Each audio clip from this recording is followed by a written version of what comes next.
Simila mon et Big Weltare TV. Mbade abonné. On jarama. Merci de vous abonner. Assalamu alaikum. Aleykum salam wa rahmatullah. Hande eɗen ɗo to ceerno men ceerno Amadou Gangue gonɗo ɗo e Ouest Foire sere fédération football sénégalaise o. Ceerno Amadou a salminama. Waaleykum salam wa rahmatullahi taala wa barakatuh. أعوذ بالله من الشيطان الرجيم بسم الله الرحمن الرحيم الحمد لله رب العالمين والصلاة والسلام على مولانا رسول الله سيد الأولين والآخرين محمد بن عبد الله لا حول ولا قوة إلا بالله العلي العظيم درابي البلار درابي بدرابي جوب إن شاء الله كليفة ديني كليفة آدم فونشل من عمل دوراما أنبياء والسلام عليكم ورحمة الله تعالى وبركاته ما شاء الله بسم الله. ceerno ko adi fof mi inno namdade holto jeeɗa e diwaneji men. Minen de cosaan amen ko wiyete ko Fouta Guédé village. Guédé village ɗum woni cosaan o kono noon ɗon jinnaɓe amen gimmino mbaɗi gaddayi nde wonno histoire o no juuti dañno histoire seeɗa hakkude mabɓe e lamtoro nde wonno kamɓe ko diine ɓendunoɓe e l'islam joguino ko alquran maɓɓe ganduno kañum e nayyi maɓɓe nde wonno lamtoro noon yiɗi jakosire maɓɓe to ɗum ko ɗum wallu politique machallah mi andi sa en mbawi fof ko diine ko noon no serti seeɗa e ɓe gandi e mbawa yaade e makko ɗum dañi coow seeɗa kamɓene ɓe kollimbo batin ɓe gandi noon ha ɗo ɓe jiiɗi ɓene ko ɓe gimmi ko toon Guédé village mbaɗi gadda e ɓe gaari ga Saloum cinci ɗon saare witende Porokhane Tukulóor ɗon woni pour amen inchallah. Porokhane Tukulóor. ceerno en naate émission direct parce que ko fate badde listihar eywa ɓe jinno haalna bandiraɓe affaire listihar o. eyyi listihar kam sa ƴeewi kañum woni base wallu duwaw par ce que ɗum takatma waɗatma permettre no gandirɗa bani adama o eyyi kañum andiranma neɗɗo o holko woni hoodere makko e holko woni rawhan makko e holko woni huddam makko e holko woni rawhan makko e ɗum listihar mo waɗa ɗum andin Nabi sallallahu alaihi wasallam jangini ɗum la ghaba man istikhara wala nadama man intisara eyyi ko ɗum woni listihar saɗa natama keɓa ɗum ɗon e neɗɗo he kono noon no wayni tan pawaɗo yeehi hôpital waɗete consulté laareɗa ñaw ngu ko hoɗi sa paari ɓe gandi puɗɗuma windan ordonnance mais wona foof kadi haaji wadde listihar mi waɗi ñabbuli mbattaki listihar mi waɗi sohlaji ganduɗa ɗum kadi jarani wadde listihar Sénégal noon hannde a yiyat ganduɗo ñaw mum gandi foof mum mais il faut wima waɗnam listihar te kadi annetama jotma onon ɗon gandi sabu si ko heeɓi lebbi ɗen cokkodiri wadde o émission no ronki wallahi no wooti ko ɗum taki kadi ta heɓata ono noon ñawɗo no andi ñabbu mum sa yi pharmacie waɗa tan ko ya immo jaaka ala ñabbu ma cooda ordonnance ma jara ko noon listihar ko ɗum damal ngal ganduɗa waɗa ganduɗa sallah sallam jangini ngal inchallah ko fate batte udditare noon. eyyi hande udditare kam hande jamanu mum ko e jamanu mum tolden wonno neɗɗo foof ene yiiɗi ɓeydare ha wawa wallu so tawino neɗɗo o kanko tan e reedu makko gurdam makko sattata kono holko woni wallazina ma'ahu wonɓe caggal mabɓe ko ɓen woni tampere neɗɗo taki udditare ko ɗo tawɗen ɗum te kadi koko jari ñaago nde wondone kañum tan danaka no wawi ko heewi sa ƴeewi seydina Muhammad sallallahu alaihi wasallam nde o meeɗi jooɗo fotoro o silmini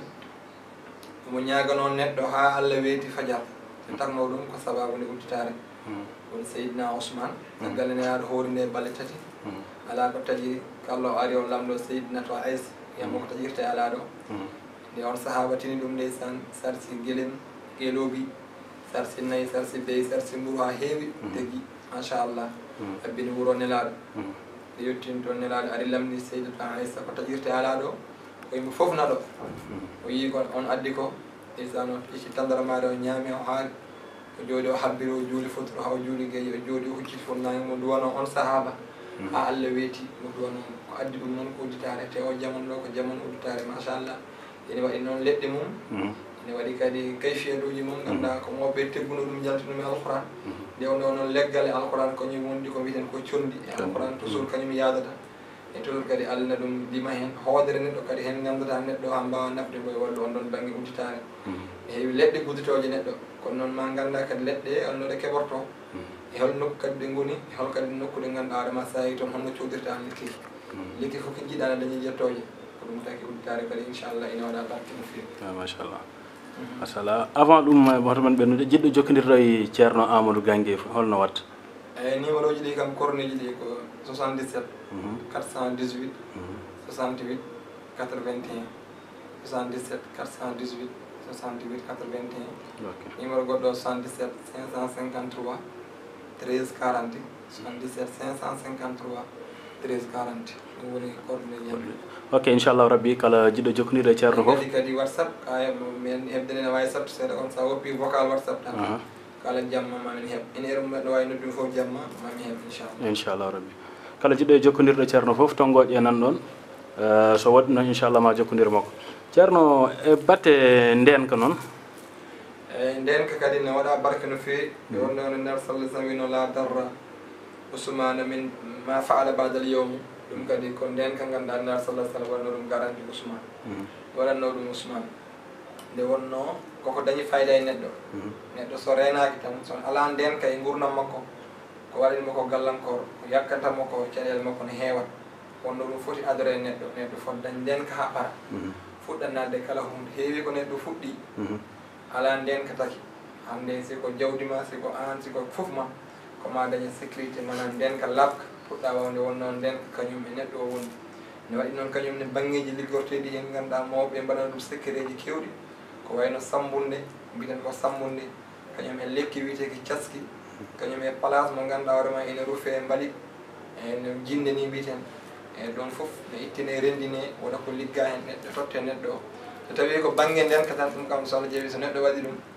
ha si kala neɗɗo liggidima tan tawetake hoore mum so Allah jaaɓi ɗum fof ko banggueji ndenka ne waɗi kadi ko ganduɗa ɗum ɗo ko banggue aya alquran waɗi ganduɗa ɗum ɗo ko banggue duwawji ɗi mawɓe gadduno kafaka rabbuka kam yakfi ka waki fatan dowji ɗi ganduɗa hoorema kodi wallu ndenka sa tonggui hen neɗɗo o andi hoodere makko o heɓani ligge ne waɗi leɗɗe ɗe ganduɗa hoorema kadi neɗɗo fondata ɗe koye lufiɗunu makko ɗo so fondi ha paari leggal so ngal liggama ala haydara leggal ngal kam joom ƴettata ɗo mofti ɗo comci mum ɗon watta leggal ngal kala ligguiɗo mo tawetake ɗon inchallah machallah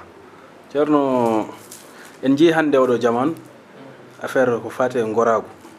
hewɓe no goya ɗum min jinno haalna hen bandiraɓe kadi mbawkoma e batte ɗon quoi eyyi machallah goragu mbiɗen hen jetta Allah no fewi nde wonɗo nde ko Allah yammiri hen so waɗanima nema ya yettirmo mo fa amma bi ni'mati rabbika fa hadis e wi kadi sa yetti mi ɓeydani wa in sakartum la azidannakum e ɗum ko yettere Allah on banggue ɗon mbiɗen hen daña ndam no fewi nde wonno ne ko cosanɓe mawɓe on gonno e mum hen min goni min ɓurtani wadde noon ko piɓol ngol sa andi inde neɗɗo nde liggorte ɗum ko bisimillahi gorko arrahmani gorko arrahimi gorko kaƴar gorko piɓol ngol no juuti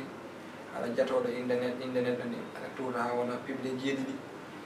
neɗɗo haɓɓu piɓol ngol so tawi mo gurdam makko kam heewani rafede ngolko hay so heeɓi duuɓi temedere e kono ngol añi noon ko ngol haɓɓitima ngol saami so fiftima saami e leydi yakkima kono haɓɓade rende sohnaji mum yakkata gueɗe kewɗe yakkata ɗum kono so saami e leydi yakkima ne waɗi ko ganduɗa hoorema ko traitement lamdoto ɗum noon kandi waɗi leɗɗi mum waɗi condi mum ne waɗi ayiji alquran mum ɗum ɗon fof ko wallu gorago kono kala inchallah mo gorago jeggi tawa tan wona ko jibinira so ari amen ma sohla mo fajo heewi noon ko watta sababu o ɓene pijirta ko koye mabɓe kala tawɗa neɗɗo no fijira hoore mum ha yana andu wonko woni caggal fijirgol ngol hoore mum nde wonno neɗɗo fof no jogui rawhan mo ganduɗa hoorema toujours nama yillo so ari e ma haysi ko ka kalifa ma mbaɗa ɗum puɗɗa fofto on addata ko heewi par ce que waɗi ganduɗa ɗum ɗo ko ɗum rab watta ɗum neɗɗo waɗi ko ganduɗa hoorema ɗum ɗo ko ñamɗede waɗi ganduɗa hoorema ɗum ɗo noon ko noon jomum wayi kono kala kulli haalini kala ko wona hen ko jomum jibinira inchallah so haaji Allah ɗum ko sellata inchallah machallah eyyi ko fate kadi batte kayitaji par ce que min jii musidɓe hewɓe wonɓe caggal leydi aɓe catta kayitaji quoi eyyi ɗum ɗon kam alhamdulillah ha joni mbiɗen hen jetta Allah no fewi ko ɗum méthode momin jarata no heewi en ɗo min kewi wadde waktuji amen koye ɗemgal jolfe woni ɗo hande kono noon ɗum gom on banggue ɗon hewɓe ne gandi min ɗon wallu kayit woni ko jiɗɗo ɗanno woni ko ɗanniɗo yitton kayit woni ko ganduɗa hoorema ko kayitaji tan sa wi kayit foof naati permis naati examen naati tout ça ɗum ɗon alhamdulillah mbiɗen ɗum kewi fajirde sa ko abbiti ganduɗa seeɗa tan hewata hay sa ƴewani neɗɗo hay sadakuji mum tan aɗa wawi haalande ɗum mbaɗon sadakuji ɗin hasima a sohla kayitaji seeɗa par ce que neɗɗo kala mo jiiɗani waɗi sadak mum so andi sadak makko hewani gueɗe makko kala tawde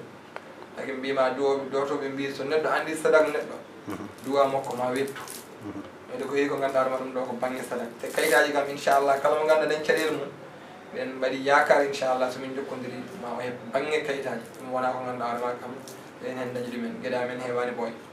waɗi noon no tiiɗa kono noon ɗum ɗon foof ko waɗi cotéji ɗi ganduɗa ɗuma sa andi hoodar neɗɗo nde andi inde yum makko andi foof makko sa ligganimamo wallu rawahan makko tan mo heeb machallah ɗum kam moom kadi gande hen saabu andude ɗum tahi min mbaɗi feere foof gam wadde ma émission par ce que mbeɗa wawi ni guulet hannde aɗa waɗa émission taw ko pulaar ko voilà ɗum waɗi hirande leñol tan mbimi ko maalay sagu kam gara mbaɗen pulaar gam wallide ɓiɓɓe fulɓe ɓe ganduɗa ɓe wasa tawaɓe women wonduɓe caɗele quoi voilà ceerno so ɗum ɓenni ko fati batte mbaɗo examen ene ko way noon eyyi ɗum kam min mbaɗirta ɗum ko saabi allah dilaro wani waɗi émission ji min mbaɗatno ɗon télé mon 2STV ɗon jaafo e publicité eyyi kono ɗum min gokkirano ɗum ko saabi allah nde wonno nde jangde kañum woni page leydi te kadi ne heewi tampere kono noon no lamdi duwaw ɗum rowani machallah ko gratuit mbannomi wonde waɗoɓe bac e waɗoɓe examen BFEM certificat foof ɓen noon mbimi yani larto concours ɗum so ari ne waɗi ko lamdeteɗa mbaɗa ɗum sa waɗi min mbaɗatma kono banggue bac en ha larto BFEM en ha certificat en ɗum ɗon so ari inchallah nomin gokkirgo ɗum saabi allah so haji allah nde wonno ko ɓiɓɓe men te ɗum woni réussir so ɓe mbaɗi réussir en mbaɗi réussir te ko jangde kadi jogui leydi ɗum ɗon kam min gokkiroɓe ɗum inchallah so allah jaaɓi eyyi numéro debbo mo ganduɗa hoorema ene ronki dañde joom galle ne waɗi hande hewɓe rewɓe ganduɗa hoorema âge mabɓe ndeysan a yurmini sa yi ɗum te jiiɗa fidde jiiɗa wadde ko boni hande dewgal ne satti ɓe ɗumne kadi so jomumen min jokkodiri e joomum min gandi holko woni sababu o ne waɗi ko ganduɗa hoorema so joomum rokkama ɗum waddi ɗum e feggere kalis hewani wirto balle nogasi goho heɓani joom galle ɗum noon kadi inchallah komin golloɓe nde wonno ɗum e debbo mo ganduɗa no ronki dañde ɓesgu debbo mo ganduɗa ronki dañde ɓesgu ɗum ne kadi hewani wirto balle nogasi goho te sa ƴeewi émoride e dokside kañum rokkata neɗɗo wadde télé ronkude yaade gorago mum daña caɗele ko ɗe gueɗiɗi waɗi ɗum composé mo jiiɗa kono wondi dokside ne dañi probléme gorago kala mo jiiɗa no wondi émoride ne dañi probléme gorago dag ɗe gueɗiɗi ɗe tampini yimɓe surtout ma noon émoride jomum yaha ndeysan ha ronka jooɗo e mboolo walla ronka ɓorno conki so yeehi haw yalti ne waɗi mo ganduɗa ko nder woni nden ɗum ne waɗa ballonnement ene doƴƴa ga e horodol walla yeehi haw yalti caggal noon watta yaltinde ƴiƴam ɗum ɗon foof kono inchallah ne waɗi ko ganduɗa hoorema ne faƴa ɗum surtout ma émoride kam ne waɗi condini ganduɗa so joomum waɗini jooɗima e birikare e fodde 30 minutes waɗi ɗum fodde traitement 3 jours 4 jours ma surtout e ko wonta ko caggal ne waɗi gueɗe ko yarete hen noon inchallah ɗum ɗon foof kam ko gueɗe ganduɗa hoorema koko fajota par ce que wona ko jibinira koko dabi neɗɗo o awi wadde ceerno machallah aɗa wawi kadi rokkirde yimɓe numéro o eyyi bisimilla numéro o kam no mbinoɗen ni tan 77 418 68 81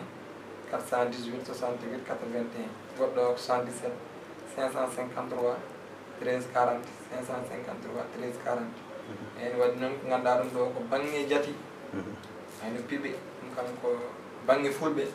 te alhamdulillah mbiɗen hen jetta allah mbiɗen hen dañi jummude wonno komin tawɓe ɗum no waɗi ganduɗa ko leɗɗe toujours mbiɗa haala ɗum leɗɗe sa e joomum no wiya leggal kono mbo anda nehaki e ladde wondani e nayyi wondani tousa ɗum ma won caɗele ma kono jibinaɗo pullo mbaɗɗa gestu ganduɗa ma andu leɗɗe ne heewi ko ɗum fajata ta haydara bokkani hen eyyi noon machallah miɗen jaari on ɗon banggue miɗen jaari wallu halwa miɗen jaari wallu duwaw tousa e wona ko haalaki minen kam machallah wonani men kono yimɓe ne gandi kadi nde wonno émission pular hande surtout haala première fois min mbiɗi wadde e sohlanoma noon nde ɓen cohli woɓɓe cohli kono no wayno an Allah hoddiri en mbaddiri ɗum hande machallah kadi anne hono ma weɓani ka joom neɗɗo machallah wallahi no woodi calminama en foof on juurama on beltanama e Allah waɗi men mon ɗo site mon télé yo Allah ɓeydu Allah ɓuddi amin amin Allah jaam yo Allah waɗ ɗum jippinɗumi leydi Sénégal allahuma amin allahuma jippinɗumi leñol Ummatu Muhammad sallah sallam jippinɗumi leñol Fuutankoɓe machallah ono fof on calminama on beltama assalamu aleykum wa rahmatullah wa akhiru dawana alhamdulillahi rabbil alamin wallahi hewɓe jiiɗino o émission mais émission dañi ɗum ko Big Weltare TV wadde ceerno min beltinamama a jarama inchallah inchallah on jarama Allah